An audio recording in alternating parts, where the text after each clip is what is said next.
Hello everyone, welcome to concept decoder. आप सभी का आपके अपने प्यारे चैनल कॉन्सेप्ट डिकोडर पे स्वागत है।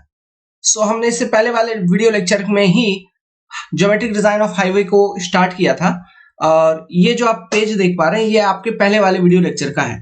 ठीक है, तो ये जो टेबल आप एक देख पा रहे हैं आईआरसी का एक टेबल है। This table is related to cross fall या फिर क्रॉस स्लोप, है ना। क्रॉस फॉल, क्रॉस स्लोप या फिर कैम्बर जो हम रोड के ऊपर प्रोवाइड करेंगे to drain out the water from the road surface, तो इससे रिलेटेड ये टेबल है। तो देखिए for different types of pavement, ऐसे कौन कौन से टाइप ऑफ पेवमेंट यहाँ पे कंसिडर किया गया है। सीमेंट, कंक्रीट और high bituminous pavement, thin bituminous pavement, WBM और ग्रेवल रोड या फिर अर्थन रोड्स। ठीक है, अब कैम्बर जो डिसाइड किया गया है it is based on magnitude of rainfall, मतलब हैवी रेनफॉल, लो रेनफॉल। सो आपसे एग्जाम में टेबल में पूछेंगे कि जो रोड में हम क्रॉस स्लोप प्रोवाइड करते हैं या फिर कैम्बर प्रोवाइड करते हैं, क्या ये मैग्नीट्यूड ऑफ रेनफॉल या फिर रेनफॉल इंटेंसिटी के ऊपर डिपेंड करता है। तो बिल्कुल यस, क्योंकि यहाँ पे ये जो टेबल में क्लासिफिकेशन किया गया है it is only based on heavy rainfall and low rainfall. आप देखिए, अगर सीमेंट, कंक्रीट और हाई बिटुमिनस पेवमेंट है तो कैम्बर आपको 2% देना है, थिन बिटुमिनस पेवमेंट 2.5, फिर WBM road 3%, earthen road 4%। Similarly low rainfall के लिए कैम्बर की परसेंटेज कम हो जाती है। क्लियर है। सो ये चीज तो इससे पहले वाले वीडियो लेक्चर में ही हमने डिस्कस किया था। ये टेबल को कैसे याद करना है इसका भी तरीका बता दिया था। आज का वीडियो कंटेंट को स्टार्ट करने से पहले जस्ट एक बार रिवीजन हो गया ताकि आपके सामने डेटा आ जाए, है ना। क्योंकि देखिए एग्जाम में क्वेश्चन पूछे जाते हैं डायरेक्टली, तो इन टेबल्स को प्रैक्टिस करना बार बार बहुत इंपॉर्टेंट है। ठीक है, चलिए आज एक कॉन्सेप्ट देखते हैं, रोड मार्जिन्स। रोड मार्जिन्स, तो देखिए एक डायग्राम बनाता हूं।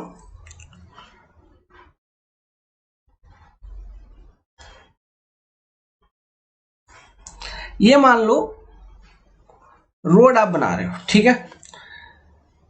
नाउ इस रोड में ये वाला जो हिस्सा है जो अभी मैं बना रहा हूं, देखिए ये हिस्सा है वो काला वाला हिस्सा या फिर बिटुमिन जिसपे डाले हैं, बिटुमिनस कंक्रीट जिस वाले हिस्से में है।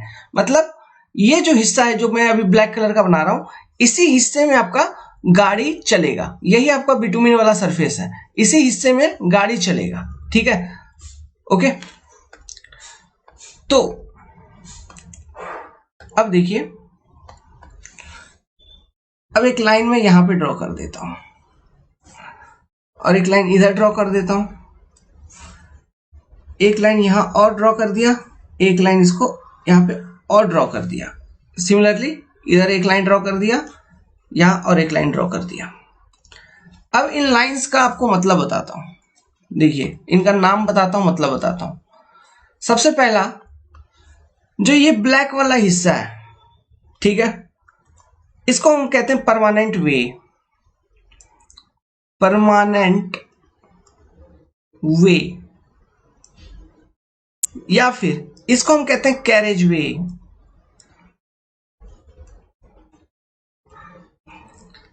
मतलब यही वो हिस्सा है जिसके ऊपर गाड़ी आपकी दौड़ेगी। ठीक है, नाउ यहां से लेके यहां तक टोटल ये जो विड्थ है इसको हम कहते हैं width of formation.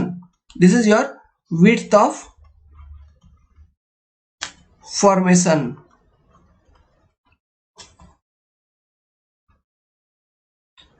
Okay, now अब ये जो हिस्सा बच रहा है ना परमानेंट वे के अगल बगल विड्थ फॉर्मेशन के ऊपर, ये छोटे छोटे दो हिस्सा, इनको कहा जाता है शोल्डर्स।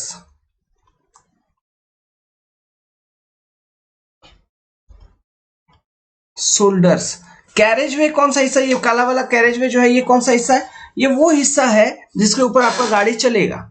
ठीक है, अब शोल्डर वगैरह का यूज हम क्यों करते हैं, मान लो आप रोड पे गाड़ी चला रहे हो, गाड़ी आपका खराब हो गया, तो बीच रोड पे तो गाड़ी खड़ा करके गाड़ी ठीक नहीं करोगे ना, उसको साइड रोड के नीचे उतार लेंगे, साइड उतार लेंगे, तो साइड में जगह चाहिए ना पार्किंग के लिए, जब खड़ा रखने के लिए, तो वो सब जगह होती है शोल्डर्स, है ना। आईआरसी के अकॉर्डिंग, इंडियन रोड कांग्रेस के अकॉर्डिंग शोल्डर का जो मिनिमम विड्थ है वो 2.5 मीटर होना चाहिए रोड के ऊपर। क्लियर है, ये आईआरसी कहता है, इंडियन रोड कांग्रेस। एग्जाम में पूछते हैं, याद रखना। नाउ अब देखो रोड जहां तक गया है, कहां तक गया है, ये जो लाइन है पहले वाली, ये दो लाइन, ठीक है, यहां तक आपका रोड गया है। ओके, सो ये जो टोटल एरिया है, ठीक है, यहां से यहां तक, जहां तक में आपका रोड बना है, ठीक है, तो इस बीच में तो रोड बना है इस एरिया में, तो इस एरिया में और किसी भी तरह का कोई भी कंस्ट्रक्शन नहीं हो सकता, वो कंप्लीट रोड डिपार्टमेंट का है ना। तो इसको हम कहते हैं राइट ऑफ वे, यही एरिया होती है राइट ऑफ वे, ठीक है, राइट ऑफ वे। अब इसी राइट ऑफ वे के आसपास आप देखोगे रोड बाउंड्री का सिंबल लगा रहता है, क्योंकि वो एरिया तो रोड का है, तो ये यहां पे रोड बाउंड्री हो गया ये, ठीक है, यहां पे रोड बाउंड्री का सिंबल लगा रहता है, तो इस लाइन को कहेंगे रोड बाउंड्री। अब इसके पीछे वाला जो लाइन है, ठीक है, इसके जस्ट पीछे में जो लाइन है, इसे हम कहते हैं बिल्डिंग लाइन। ये वाला जो लाइन हो गया इसे हम कहेंगे बिल्डिंग लाइन, ठीक है। और तीसरा वाला लास्ट वाला जो लाइन है इसको हम कहेंगे control line, control line. Same उस तरफ भी, ठीक है, यहां पर भी ये हो गया रोड बाउंड्री आरबी, ये हो गया आपका बिल्डिंग लाइन बीएल, ये हो गया सीएल कंट्रोल लाइन। अब देखिए इन लाइंस का मतलब क्या है। अगर मैं आपसे बोलूंगा, ठीक है, कि बिल्डिंग लाइन और रोड बाउंड्री के बीच का जो ये एरिया है, ये वाला एरिया है, क्या यहां पे मैं बिल्डिंग स्ट्रक्चर घर वगैरह बना सकता हूं, स्ट्रक्चर वगैरह कुछ कुछ।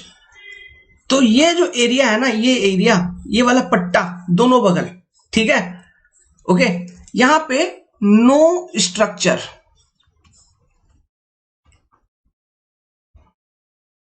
किसी भी तरह का no structure construction is allowed.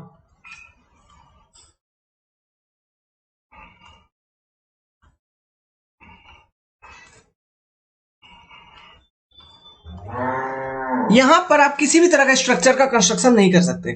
देखिए ये एक्चुअली इसलिए है क्योंकि देखो बहुत कंजेस्टेड एरिया होगा, अगर रोड के जस्ट अगल बगल स्ट्रक्चर आप बना दोगे तो क्या होता है ना, स्ट्रक्चर बना देने के कारण मतलब ड्राइवर को आगे देखने में भी दिक्कत हो जाता है। अगर कर्व है तो आगे वो देख नहीं पाएगा, क्यों, उसको एक क्लियर डिस्टेंस चाहिए होती है, रोड के बगल में फ्री डिस्टेंस चाहिए होती है, ताकि वो कर्व अगर निगोशिएट कर रहा है तो एक पॉइंट से लेके दूसरे पॉइंट पे देख ले।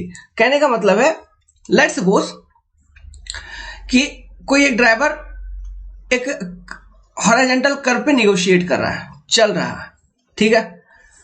नाउ अब ये ड्राइवर का गाड़ी यहां पर है, अभी ये हॉरिजॉन्टल कर्व एकदम शार्प कर्व है, अब और एक गाड़ी यहां से आ रही है इधर से, ठीक है। अब मान लो कि ये पूरे एरिया में इधर इधर सब जगह पूरा बिल्डिंग वगैरह सब कुछ भरा हुआ है, तो क्या ड्राइवर देख पाएगा? ड्राइवर अगर ड्राइवर देख रहा है तो ड्राइवर ऐसे सीधा देख रहा है ना, तो ड्राइवर ये व्हीकल को देख रहा है, नहीं देख पा रहा है, तो उसको एक क्लियर विजन नहीं है। लेकिन अगर थोड़ा सा आंख अगर चेंज करेगा, आंख का अपना डायरेक्शन, तो ड्राइवर भले इधर देख पाता, हाँ, लेकिन इधर देख पाएगा, लेकिन यहां पर जैसे ये पॉइंट जैसे ही खत्म हो रहा है इसके बाद तो बिल्डिंग, यहाँ पे उसको तो खिड़की दिखेगा, खिड़की से कोई हाथ दे रहा है आपको, वो दिखेगा, तो आप ये व्हीकल को फिर भी नहीं देख पाओगे। तो इसलिए क्या मैं ये स्ट्रक्चर यहाँ पे अलाउ करूं? नहीं, क्यों? मेरे को साइड डिस्टेंस नहीं मिल पा रहा है कर्व के ऊपर, एक्सीडेंट होने का चांसेस है ना। सो इसलिए हम एक डिस्टेंस, हमने एक बिल्डिंग लाइन दे दिया कि एक लाइन मैंने दे दिया रोड के अगल बगल, जिसके अंदर किसी भी तरह का कंस्ट्रक्शन नहीं होगा, है ना। तो उस लाइन को हम कभी कभी मतलब उस डिस्टेंस को कभी कभी हम सेटबैक डिस्टेंस भी कहते हैं। सेटबैक डिस्टेंस का कॉन्सेप्ट मैं पढ़ाऊंगा, ओके, तब आपको समझ में आएगा, ठीक है। हम इसको सेटबैक डिस्टेंस भी कहते हैं, ओके, कि वो एक डिस्टेंस हम डिसाइड करेंगे from the centre of road, okay, जिसके बाहर आप बिल्डिंग बनाएंगे, उसके अंदर आप बिल्डिंग नहीं बना सकते। समझ गए प्रॉब्लम क्या था? ओके, सो ये जो डिस्टेंस है इसको आप कभी कभी सेटबैक डिस्टेंस भी कहोगे, इसको भी लिख लीजिए, सेटबैक डिस्टेंस।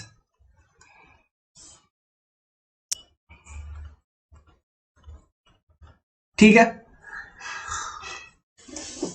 अब देखिए अब आपके पास कौन कौन से लाइन बचे।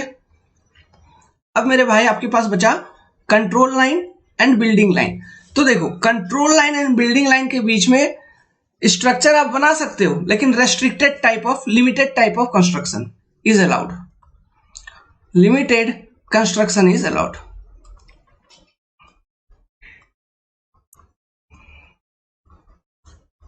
ठीक है, सभी तरह के स्ट्रक्चर को आप यहाँ पे परमिट नहीं करेंगे।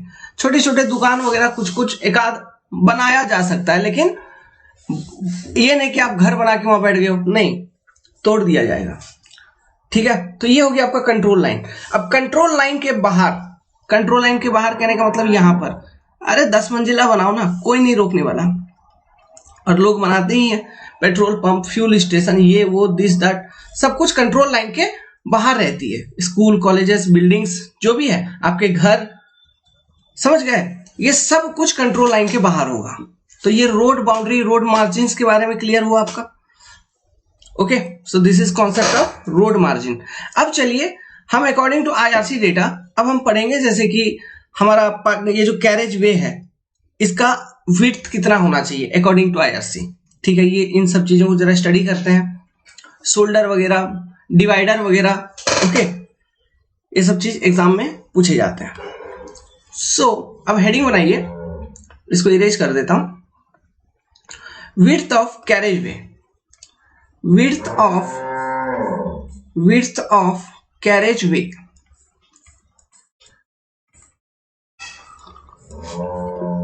या फिर परमानेंट वे। कहने का मतलब है वो वाला पट्टी जिसके ऊपर आपका व्हीकलर मूवमेंट होगा, शोल्डर को छोड़ के। यहां पे मैं शोल्डर को कंसीडर नहीं कर रहा हूं। ठीक है, तो देखिए टाइप ऑफ रोड, एक टेबल बनाइए, ये आईआरसी का डेटा है, याद रखने वाली चीज है। टाइप ऑफ रोड, फिर इधर width.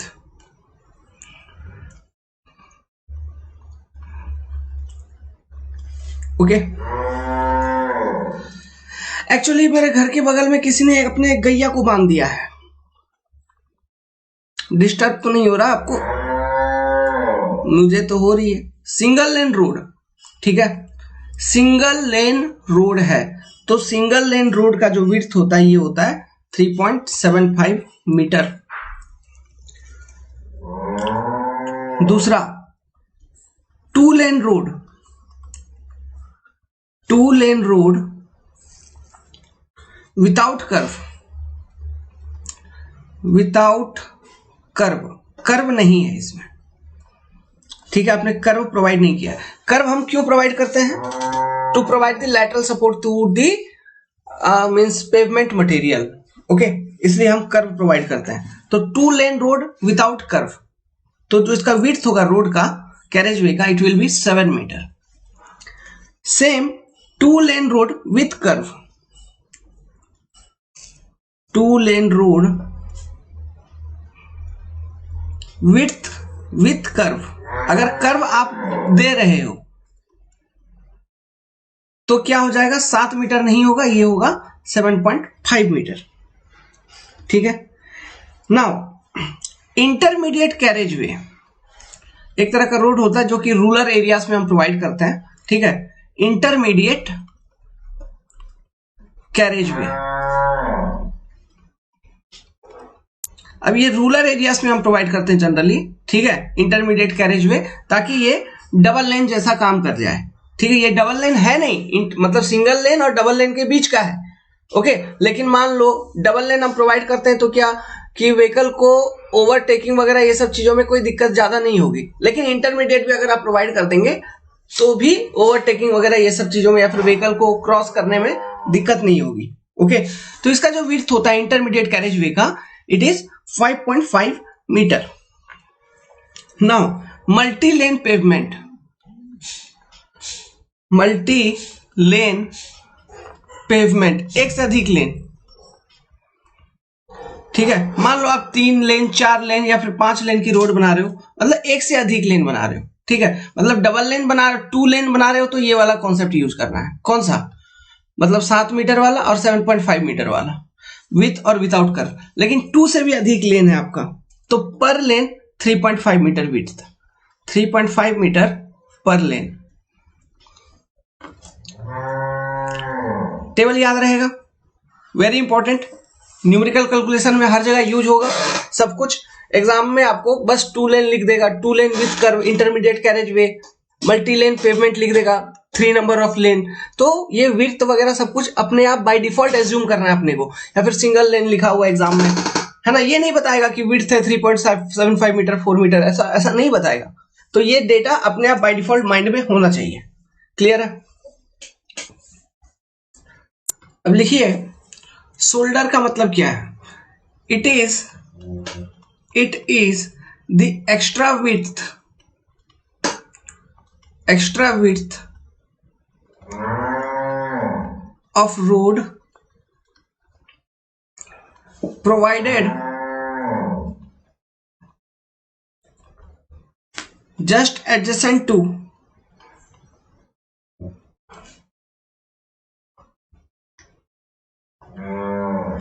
outer edge of the road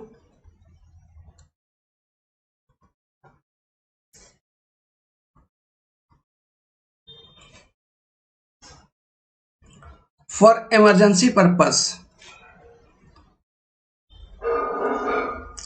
For emergency purpose.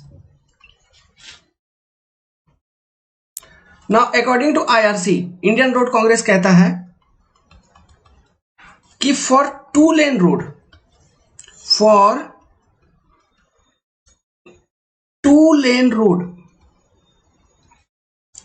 minimum width of shoulder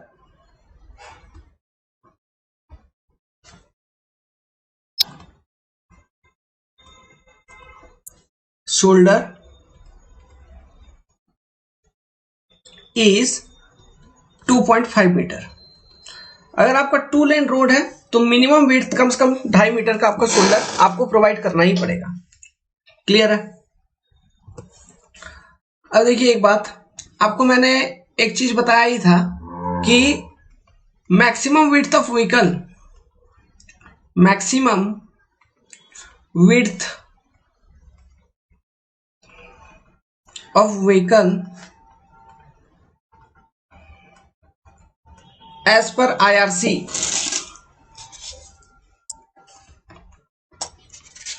equal to कितना है? 2.44 मीटर। ठीक है, मतलब भारतीय रोड पर 2.44 मीटर से ज्यादा चौड़ा गाड़ी चल नहीं सकता। ठीक है, तो फॉर सिंगल लेन रोड, तो एक डायग्राम बनाऊंगा, देखिएगा, एक analysis for single lane road.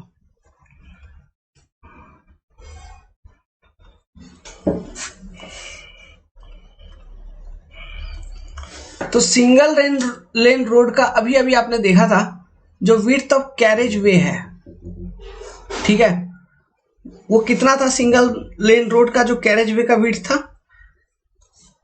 मतलब जिस पट्टी के ऊपर रोड मतलब व्हीकल चलता, ये विड्थ था आपका 3.75 मीटर। ठीक है, अभी मैंने और आपको एक चीज बोला कि according to India IRC code, अपना गाड़ी का जो विड्थ है वो 2.44 मीटर से ज्यादा नहीं होगा। तो लेट्स सपोज एक गाड़ी ले लेता हूं इस रोड के ऊपर जिसकी जो विड्थ है वो 2.44 मीटर है।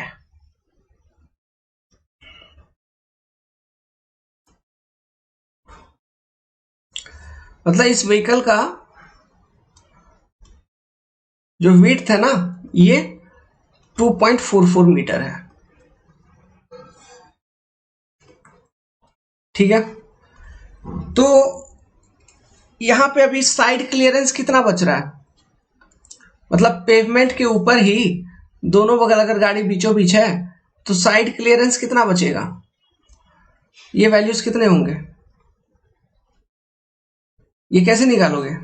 3.75 माइनस 2.44 डिवाइडेड बाई 2, यही ना? तो ये कितना आ जाएगा? 0.655 मीटर दोनों बगल।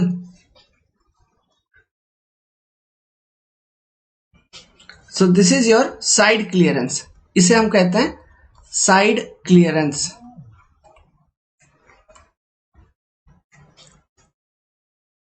ओके, सो सिंगल लेन रोड पे साइड क्लियरेंस कितना है? आपसे एग्जाम में ये भी चीज डायरेक्टली पूछा जाएगा। तो कितना है? 0.655 meter. This is the side clearance over single lane road जो हमको मिलता है। ये केवल मैं पेवमेंट के ऊपर बता रहा हूं। दिस इज योर पेवमेंट, ये पेवमेंट है या फिर आपका कैरेज वे है। ओके, शोल्डर जो होगा इसके बगल में होगा। दिस इज योर शोल्डर, ये आपका शोल्डर है रोड का, ठीक है। दिस इज योर शोल्डर, यहां पे होगा शोल्डर, ये मान के चलो।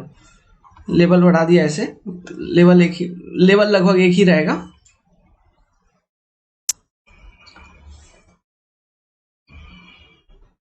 ठीक है, दिस इज योर शोल्डर। तो इतना क्लियरेंस जो है ये काफी है। तो मान लो गाड़ी और ज्यादा थोड़ा बगल आ जाएगा, मतलब इस तरफ आ जाएगा, तो इजीली सामने से कोई भी गाड़ी को क्लियरेंस दे सकता है, पासेस दे सकता है ये, ठीक है, शोल्डर के ऊपर खड़ा होके। तो ये था सिंगल लेन रोड का एनालिसिस। इसी तरह से अगर आप डबल लेन रोड के लिए एनालिसिस करेंगे तो कैसा दिखेगा आपको, ये डायग्राम बना लीजिए। पूछते हैं तो फॉर डबल लेन रोड,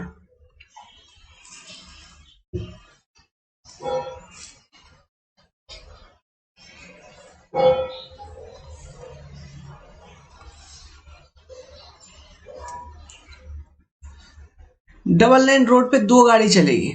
तो ये मान लो मेरा डबल लेन रोड का कैरेज वे है, ठीक है, ये कैरेज वे है।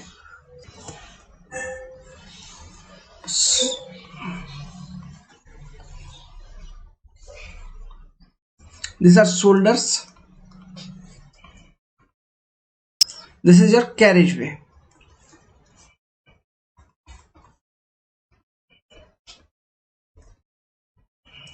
कैरेज वे या फिर परमानेंट वे। तो चूंकि आपको पता है व्हीकल 2.44 मीटर से ज्यादा नहीं होगा, तो ये डबल लेन रोड का जो विड्थ होगा, लेन विड्थ, ये कितना होगा, हमने देखा विदाउट कर्व मान के चलो 7 मीटर हमने देखा था, it is your 7 metre. Okay, so यहाँ पे दो गाड़ी आपको लगानी है, चिपकानी है। तो मैं चिपका देता हूं दो गाड़ी, इधर एक गाड़ी लगा दिया,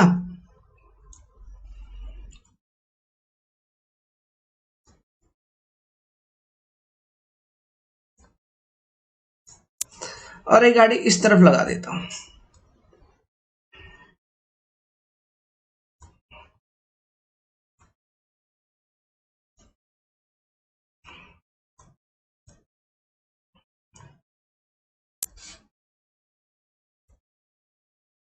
ठीक है, ये दोनों गाड़ी मैंने लगा दिया। ये कितना हो गया, 2.44 मीटर। ये भी 2.44 मीटर, ठीक है। तो अब ये मान लो ये सेंटर है, मतलब ये 3.5 मीटर है, सेंटर है, ठीक है। तो अब कितना गैप बचा, क्लियरेंस कितना बचा, इन दोनों के बीच का गैप कितना बचा, कैसे निकालोगे। तो देखो क्या 0.53 बचा, हाँ 0.53 मीटर,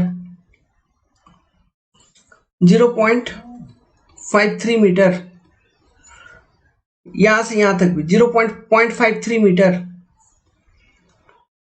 ये भी 0.53 मीटर।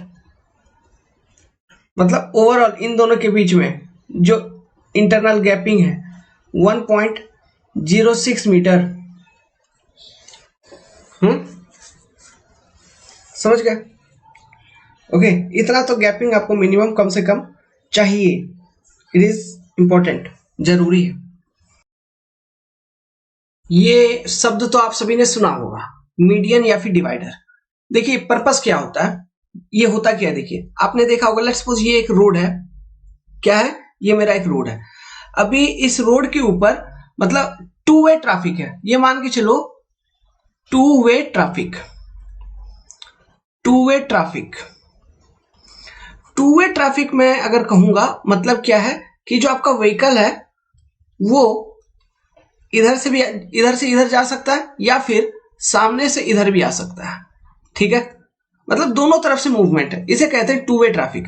तो मान लो किसी रोड पे टू वे ट्रैफिक है, मतलब व्हीकल्स इधर से भी जा रहा है उधर से भी आ रहा है, तो ऐसे केसेस में चांसेस क्या हो जाता है कि जो व्हीकल है ये आमने सामने से एक दूसरे से टकरा जाए, हेड ऑन कोलिजन हो जाए। Head on collision. समझ रहे हो? मतलब मैं सीधा चला के जा रहा हूं, सामने से कोई गाड़ी आ रहा है, मैं टक्कर मार दिया, तो ये चांसेस है टू वे ट्रैफिक के केस में। क्यों ना इसका एक रेमेडी निकाला जाए। तो इसका रेमेडी क्या किया लोगों ने कि इसी रोड को थोड़ा सा और चौड़ा बनाया गया और इसमें वन वे ट्रैफिक कर दिया गया और बीच में एक मीडियन दे दिया गया। ठीक है, अब ये मीडियन दे दिया गया, ये डिवाइडर दे दिया गया। अब इसका मतलब क्या हुआ कि जो व्हीकल है, मान लो ये वाला लेन में व्हीकल केवल इस तरफ चलेगा और बगल वाले रोड पे व्हीकल केवल उधर से इधर आएगी। तो अब ये हो जाने के कारण, तो ये जो चीज हम सेपरेट कर रहे हैं ना, दो अलग अलग लेन को हम जो सेपरेट कर रहे हैं, इसी को हम कहते हैं मीडियन या फिर डिवाइडर। तो इससे क्या हेड ऑन कोलिजन की चांसेस कम हो गई। समझ गए? इससे क्या हो गया, हेड ऑन कोलिजन का चांसेस कम हो गया। दूसरा चीज क्या होता है, दूसरा फायदा क्या है, चलो मान लो हेड ऑन कोलिजन का चांसेस तो आपने कम करवा दिया, लेकिन और होगा क्या कि रात के समय जब आप गाड़ी चलाओगे तो ऑब्जर्व करना, जो सामने से जो गाड़ी आती है ना, हाँ तो कोई हमसे कोई बात करने लगा था, तो हम क्या बोल रहे थे कि रात के समय आपने फील किया होगा कि आप सामने से जा रहे हैं, है ना, तो आपका गाड़ी का लाइट है और आपके सामने से कोई गाड़ी आ रहा है, तो उसका जो लाइट है आपकी आंखों पे सीधा चमक मारती है और आप मतलब आपको रोड फिर रात में दिखना बंद हो जाता है, केवल वो लाइट लाइट लाइट लाइट दिखता है, मतलब आंखों पे चमक आ जाता है। उसको कहते हैं ग्लेयर इफेक्ट, जो हमने लाइट पेवमेंट कैरेक्टरिस्टिक्स में आपको समझाया था, आंखों पे चमक आ जाना, लाइट आ जाना, तो ये ग्लेयरिंग होने लगती है। समझ गए आप? तो ये ग्लेयरिंग होने लगती है। ये मीडियन या फिर डिवाइडर प्रोवाइड करने से हम ये रात के समय जो गाड़ी चलेंगे ना, तो आमने सामने के ड्राइवर्स को एक दूसरे का मतलब लाइट उनके आंखों पे नहीं आएगा। कैसे? हम क्या करेंगे, ये जो मीडियन है यहां पे हम पेड़ पौधा लगा देते हैं। आप देखे होंगे प्लांटेशन कर दिया जाता है। ओके, आप देखे होंगे प्लांटेशन कर दिया जाता है।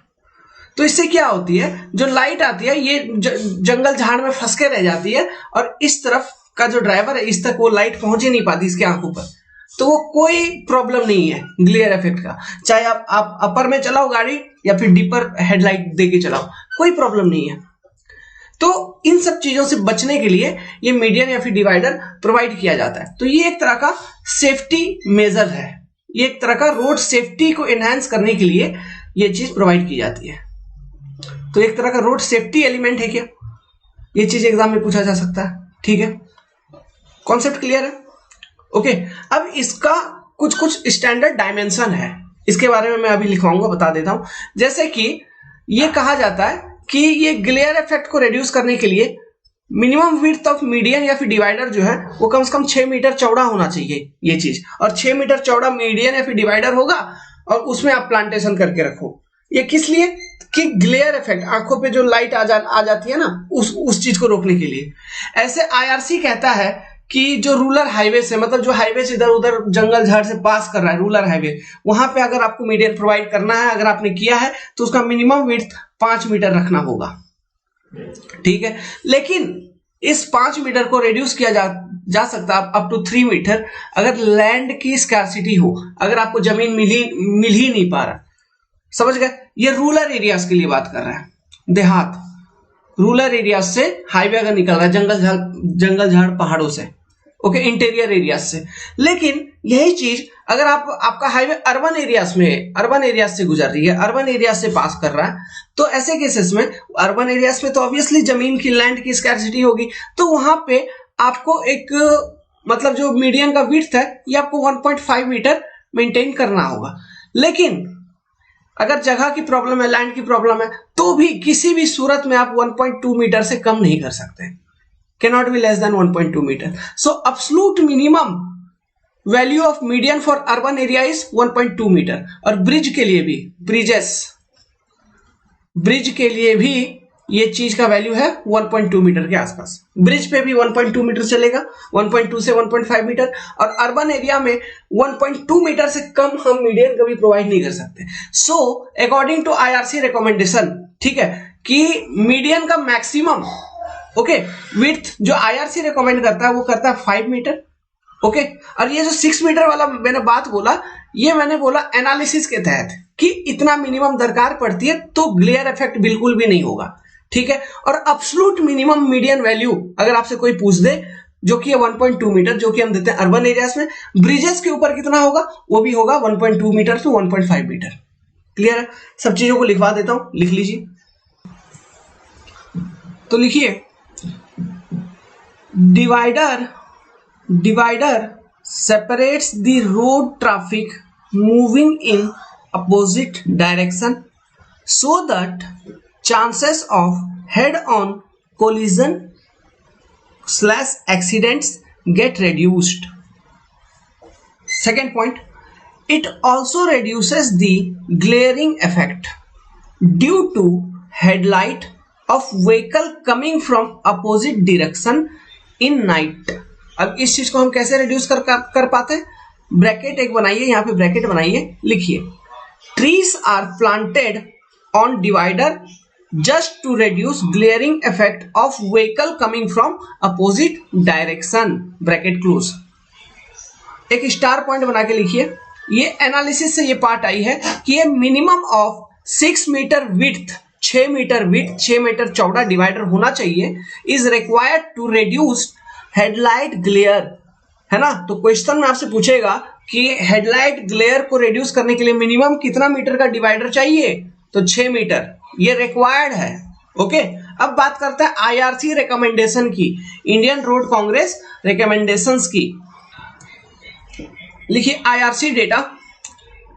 आईआरसी का नाम जैसे ही आ गया तो इसका मतलब वो रेड में आ जाएगा, इंपॉर्टेंट में आ जाएगा, ठीक है। तो इंडियन रोड कांग्रेस का कहना है, पहला पॉइंट लिखिए, IRC recommend a minimum width, minimum मतलब सबसे कम, मिनिमम कम से कम, इससे कम तो प्रोवाइड करना ही नहीं है। आईआरसी कहता है इससे कम प्रोवाइड करना ही नहीं है, मिनिमम का मतलब यही हुआ ना। तो IRC recommend a minimum width of 5 meter for medians of rural highway. गांव देहात से कोई हाईवे पास कर रहा है, उसमें आपको डिवाइडर प्रोवाइड करना है, तो मिनिमम 5 मीटर आपको प्रोवाइड करना ही चाहिए। आगे कहता है इसी पॉइंट में कि it may be considerably reduced to 3 meter. ये 5 मीटर को कंसिडरेबली आप रिड्यूस कर सकते हैं 3 मीटर तक रूरल हाईवेज के लिए, अगर if there is problem in availability of land, if there is problem in availability of land। तो ये किसके लिए है ये डेटा? ये डेटा है रूरल हाईवे के लिए, ठीक है। अब इसके बाद जो मैं बताऊंगा वो लिखना है। सेकेंड पॉइंट में लिखिए, सेम इसी तरह से लिखना है, लेकिन for urban highway, urban areas में अगर कोई हाईवे है, सेकेंड पॉइंट ये कहना है, तो अर्बन एरियाज में अगर कोई हाईवे है तो देखिए according to IRC urban areas के लिए भी जो आपका रिक्वायर्ड मीडियन का विड्थ है या फिर डिवाइडर का चौड़ाई है, it will be 5 metre only. लेकिन if due to non availability of land, urban areas में ज्यादा स्कार्सिटी होता है, ज्यादा कमी होता है लैंड का, तो ये जो डिवाइडर की वैल्यू है इसको आप 1.2 मीटर कंसीडर कर सकते हैं, लेकिन किसी भी हाल में 1.2 मीटर से कम नहीं होना चाहिए।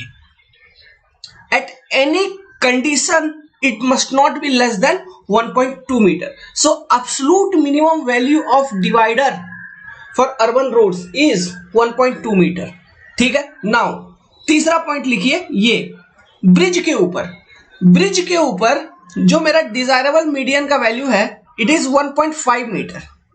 ब्रिज के ऊपर जो मेरा डिजायरेबल मीडियन का वैल्यू है इट इज 1.5 मीटर, लेकिन हो सकता है लैंड, वही जमीन वमीन, लैंड वैंड, चौड़ाई, कंस्ट्रक्शन कॉस्ट वगैरह सब कुछ का प्रॉब्लम हो रहा है, तो इसलिए आप अधिक से अधिक, कम से कम आप 1.2 तो आपको प्रोवाइड करना ही पड़ेगा, इससे कम आप प्रोवाइड नहीं कर सकते।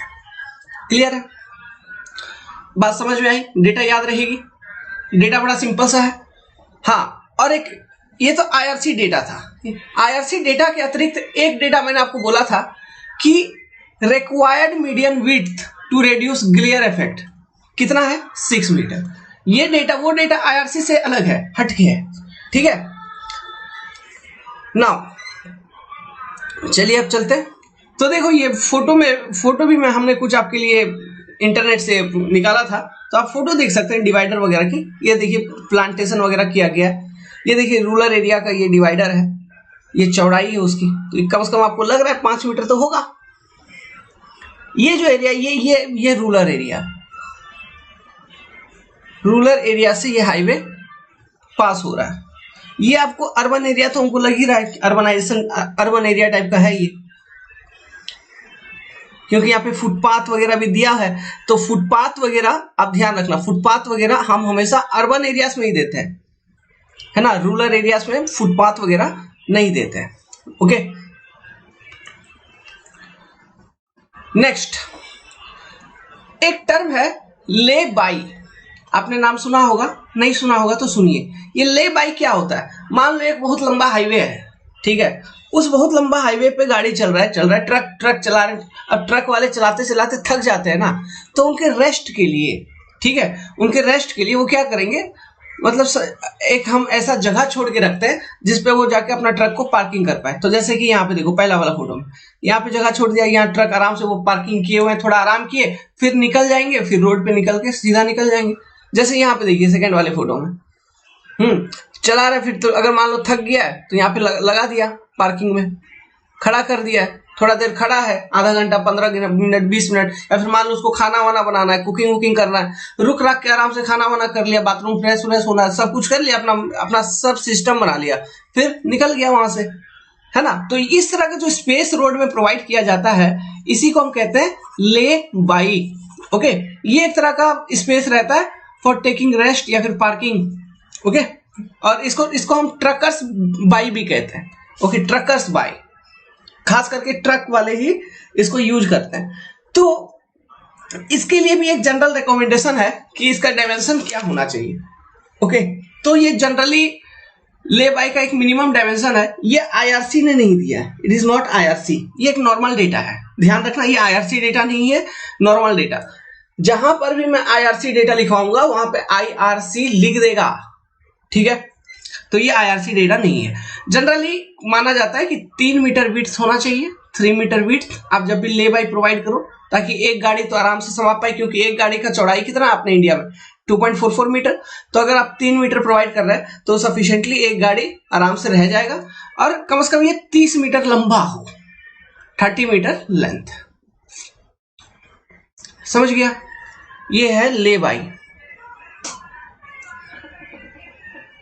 फुटपाथ जनरली हम कहां प्रोवाइड करते हैं?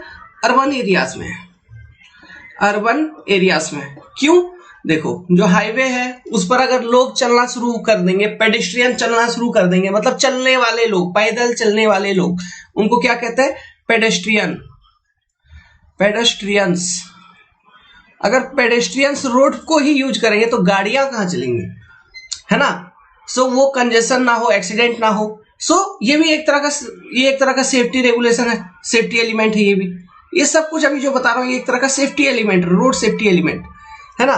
तो पेडेस्ट्रियन के लिए हम हाईवेज के बगल में एक जगह उनके लिए प्रोवाइड करते हैं जिसपे वो चल फिर पाए, इसे कहते हैं फुटपाथ। इसका जो मिनिमम विड्थ है, ठीक है, हम कितना प्रोवाइड करते हैं? कम से कम 1.5 मीटर होना ही चाहिए।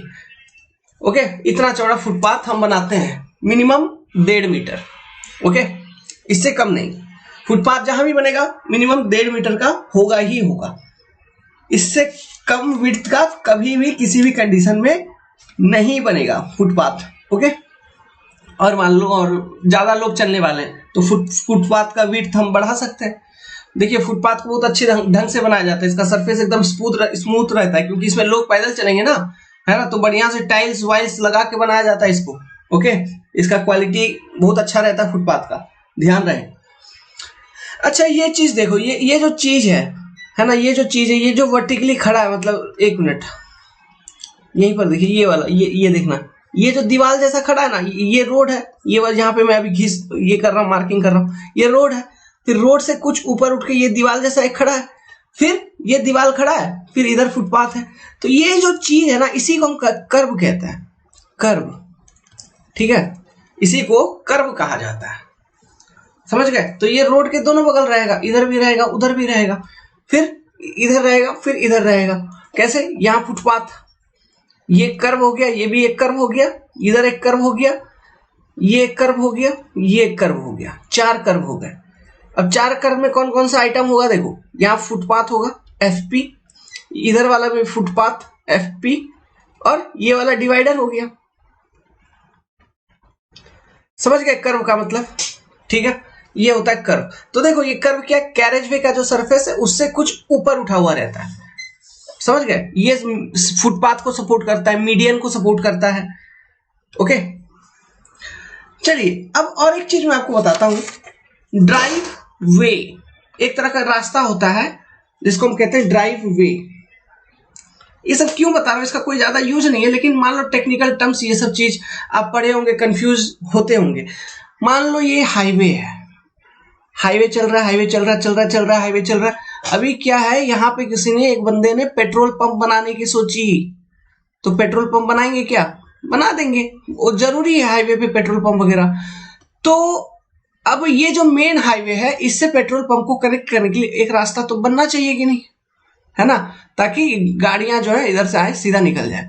तो ये जो रास्ता है ना, इसी को हम कहते हैं ड्राइव वे। ड्राइव वे। अब ये रास्ता को एकदम ग्रैंड, एकदम नेशनल हाईवे GT टाइप का नहीं बनाना। ये रास्ता एकदम एक मिनिमम रास्ता, जिससे कि व्हीकल यहां से क्रॉस हो जाए। हमको इस रास्ते का विड्थ जो है ना, चौड़ाई कम से कम रखना पड़ता है, मिनिमम टू मिनिमम विड्थ रख के एक रास्ता बनाए, जस्ट एक कनेक्टिविटी। तो यही जो रास्ता होते हैं, हम इसको कहते हैं ड्राइव वे। तो यहाँ तो मैंने एक एग्जांपल लिया पेट्रोल पंप का। तो ये रास्ता आप कोई भी मेन हाईवे से कोई भी कमर्शियल या फिर इंपॉर्टेंट प्लेसेस को, मेन हाईवे के बगल में जो है इंपॉर्टेंट प्लेसेस, उसको कनेक्ट करने के लिए आप ये रास्तों को प्रोवाइड कर सकते हैं, बना सकते हैं। Is it clear to you? Okay, देखिए मोटा मोटी हम लोगों ने बहुत कुछ डिस्कस कर लिया है। अब एक बहुत ही खतरनाक सी बात डिस्कस करेंगे। What is your design vehicle dimension? इसके डायमेंशन से रिलेटेड चीजों को डिस्कस करेंगे।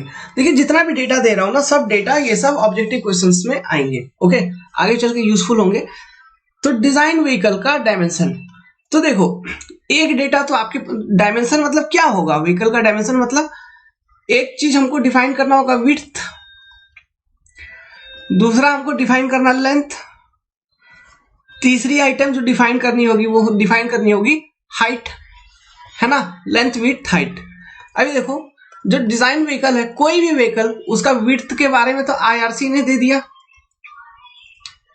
इसने कह दिया 2.44 मीटर। चल भाई मैंने मान लिया 2.44 मीटर। अब लेंथ और हाइट भी तो दो अलग अलग आइटम है व्हीकल का, इसको भी तो बताना है। तो ये कौन बताएगा?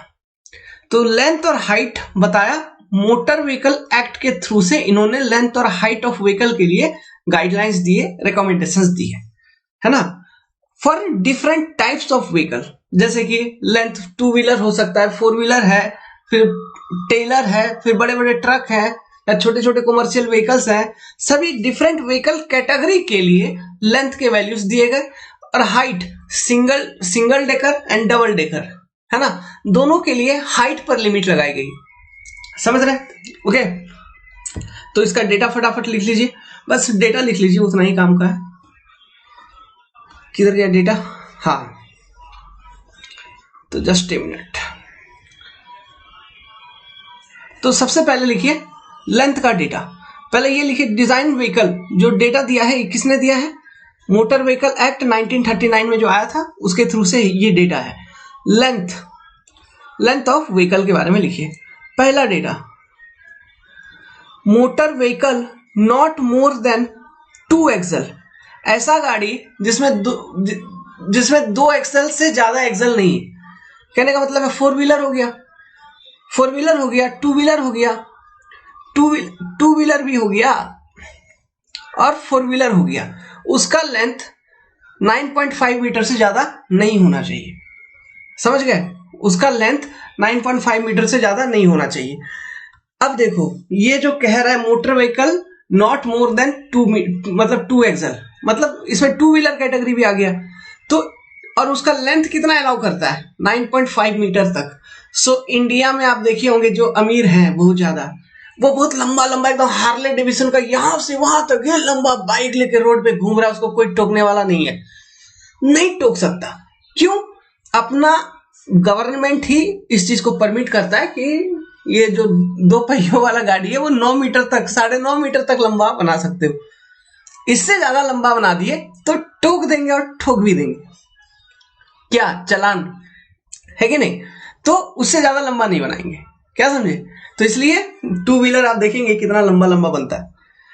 चलिए खैर वो बात। और 4 व्हीलर जो है, बोलेरो, स्कॉर्पियो, हुंडई, वर्ना, मर्सिडीज, BMW, ऑडी, कुछ भी 9.5 मीटर से ज्यादा नहीं बना सकते आप।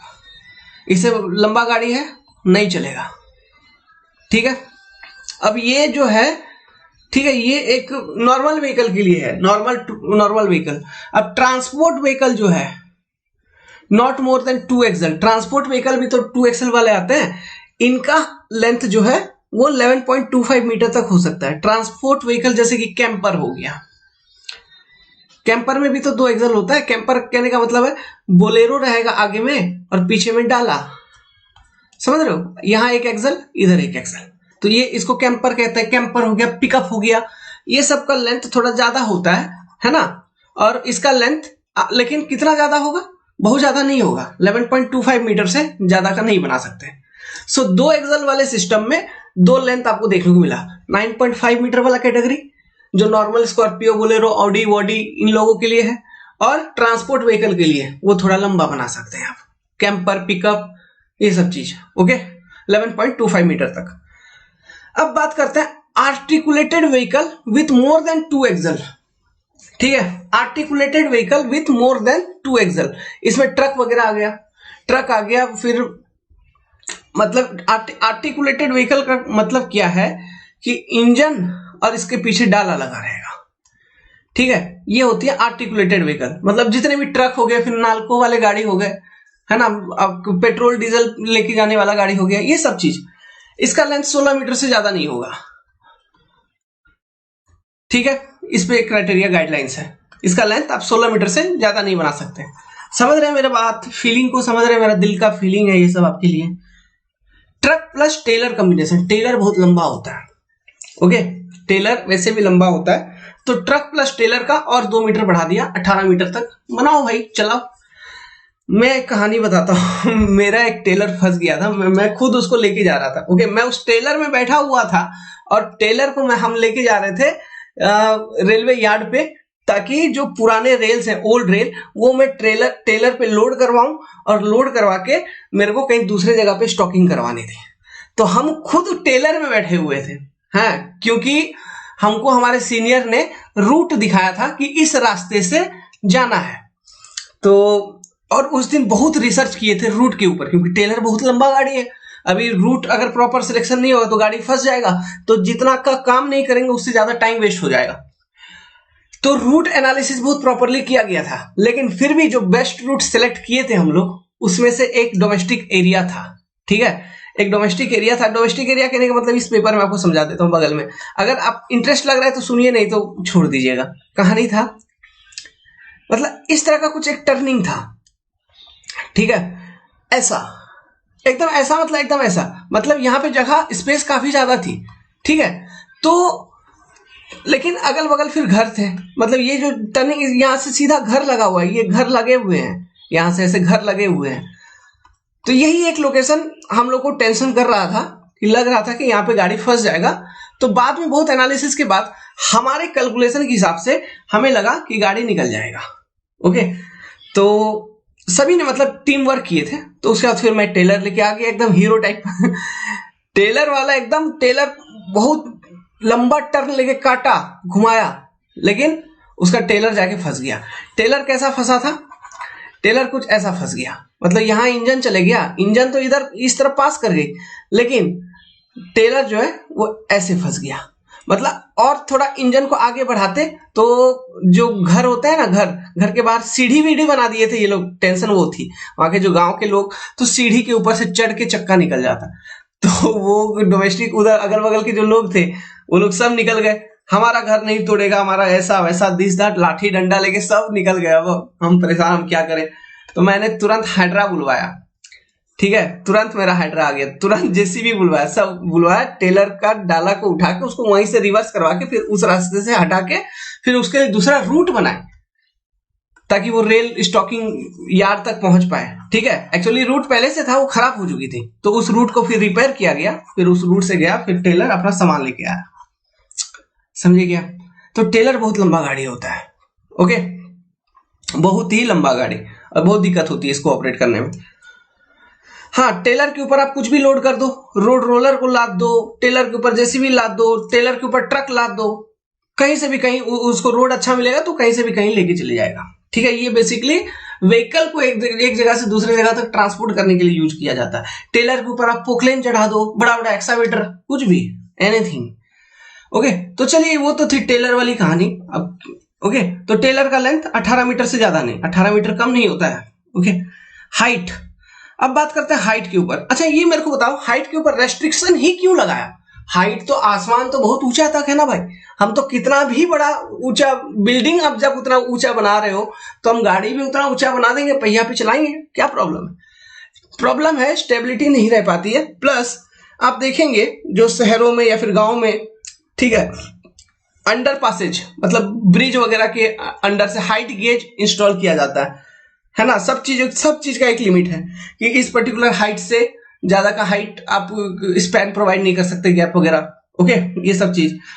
और फिर इलेक्ट्रिक वायर्स वगैरह, ओके, आप इलेक्ट्रिक पोल्स वगैरह देखेंगे तो ये भी एक स्टैंडर्ड हाइट पे रहती है।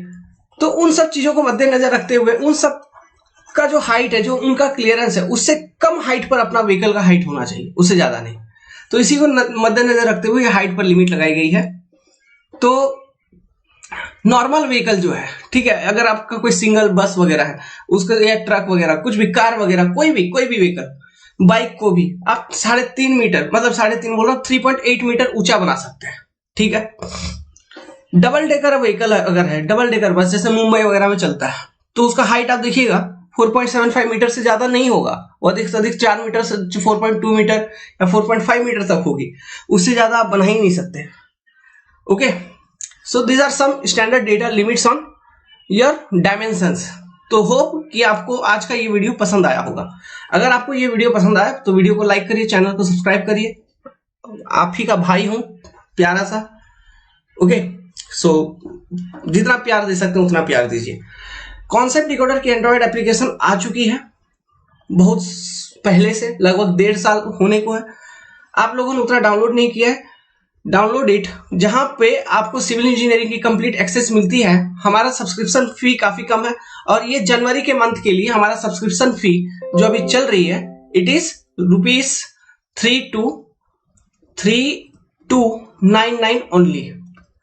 एंड दिस सब्सक्रिप्शन अगर आप ये लेते हो तो 3 साल तक की सिविल इंजीनियरिंग की कोर्स की वैलिडिटी मिलेगी। और अभी आने वाले साल में बहुत सारे एग्जाम आने वाले, आरआरबी का आएगा, डीएसएसबी का आ चुका है, Rajasthan AJE, UP AJE, Bihar AJE, Jharkhand diploma का जेई, है ना, सीनियर सेक्शन इंजीनियर, आगे आने वाले टाइम का एसएससी जेई, आगे आने वाले टाइम का गेट, आगे आने वाले टाइम का ईएससी, सब में सिविल इंजीनियरिंग की दरकार है।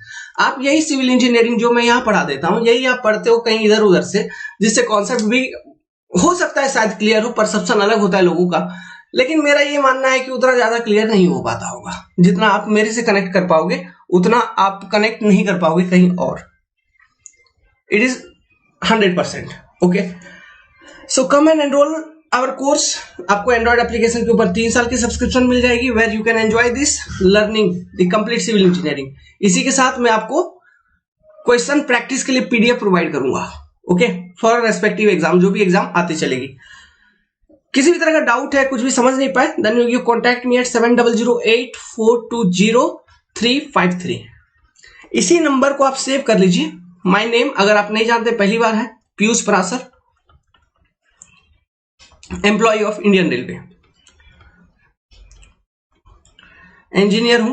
ओके, सो हमारा ग्रुप चल रहा है, अपने ग्रुप पे आप, व्हाट्सएप ग्रुप जो है वहां पे आप ज्वाइन कर लीजिए, जहां पे स्टूडेंट्स हैं जो आपकी तरह मेरे तरह प्रिपेयर करते हैं, और उस ग्रुप पे मैं भी हूं। मैं तो प्रिपेयर नहीं करता, लेकिन आपकी तरह स्टूडेंट्स और भी डिफरेंट स्टूडेंट्स प्रिपेयर करते हैं, जो कि आपके क्वेश्चंस को सॉल्व करेंगे। ओके, और अगर वो लोग सॉल्व नहीं कर पाए तो एट फाइनल आंसर हम देंगे आपको। So come and join our group discussion and download our Android application. Good luck, have a nice day, take care. Video पे कमेंट करना नहीं भूलिएगा, कमेंट कर दीजिए। Thank you. Subscribe the channel also.